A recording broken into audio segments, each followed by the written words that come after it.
Bonjour, aujourd'hui je voudrais vous parler un petit peu plus en détail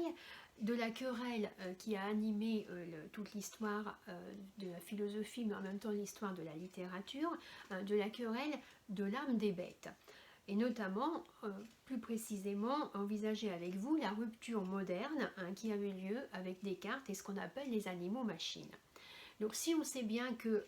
la Renaissance avait déjà esquissé une certaine remise en question de l'anthropocentrisme médiéval, l'âge classique, lui, va introduire une coupure majeure, autrement dit plus profonde,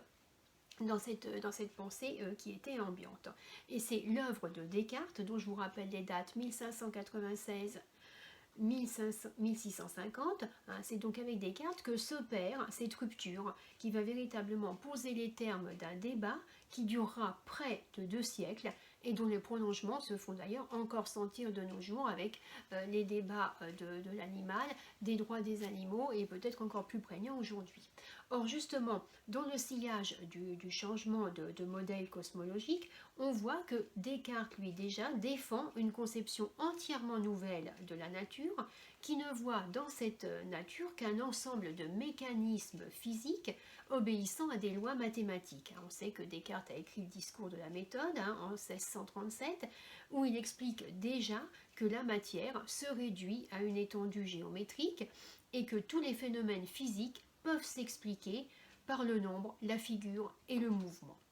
et sans qu'il soit même nécessaire de faire intervenir des forces mystérieuses ou même d'autres causes finales. Et ça, les causes finales, elles font référence évidemment aux thèses aristotéliciennes et antiques qui l'ont précédé. Descartes affirme ainsi que la nature est entièrement compréhensible par la raison humaine et qu'il n'y a en elle aucun esprit, aucune âme, mais seulement des rouages matériels et aveugles. Donc seul l'homme, dans ce sens, possède une âme immatérielle, donc ça va être le seul à parler, ça va être le seul à penser, ça va évidemment avoir des conséquences qui vont être excessivement importantes. Donc seul l'homme possède une âme immatérielle qui va le doter justement d'une certaine capacité de penser, de contrôler son corps selon sa volonté. C'est ce que l'on retrouve dans le texte célèbre du cogito ergo sum, avec l'expérience de la pensée qui passe par l'intermédiaire du doute radical et qui aboutit au cogito ergo sum. Je pense donc je suis, et vous vous souvenez, nous l'avions vu au premier trimestre. Descartes, on le voit donc bien, est ainsi le père de ce que l'on pourrait appeler une sorte de conception mécaniste, c'est ce qui restera d'ailleurs dans l'histoire de l'Antiquité, et dans l'histoire classique de la philosophie, une conception mécaniste de la nature qui va sous-tendre toute la science classique, sous la forme d'un dualisme, c'est-à-dire d'une opposition